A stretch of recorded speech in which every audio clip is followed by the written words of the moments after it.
放工嗰陣，麥兜見到間公司樓下新開咗間拉麵店，門口掛住張手寫嘅紙牌，期間限定手打拉麵，聽講好難排。佢望咗一陣，心入邊浮起兩個字：試下。但係見到門口嗰啲人龍有啲怯，聽講好難，呢句好似唔係只係講緊拉麵，仲講緊佢而家嘅生活。佢排咗5分鐘，前面有對情侶研究緊 menu，講笑講到好大聲，但係佢唔想聽，但又避唔開。等到佢終於入咗去啦，坐低，聽到廚房嗰啲叭叭聲，心情竟然有啲靜。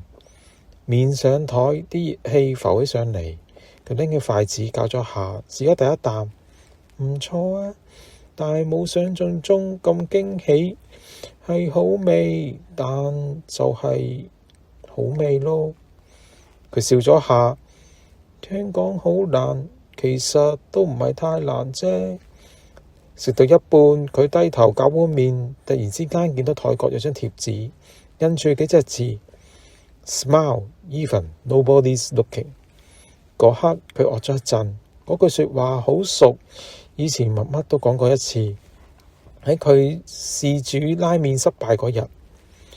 麥兜，你咁辛苦都要笑下，個麵咁先會有味㗎。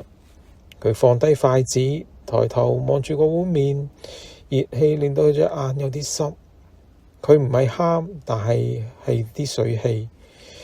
佢心入邊講咗句：原來好多難嘅嘢都唔係要做得叻，只係要捱過第一次。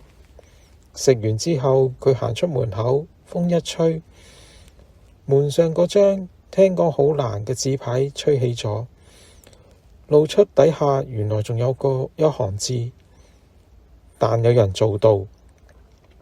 佢望咗下，佢都笑咗一下。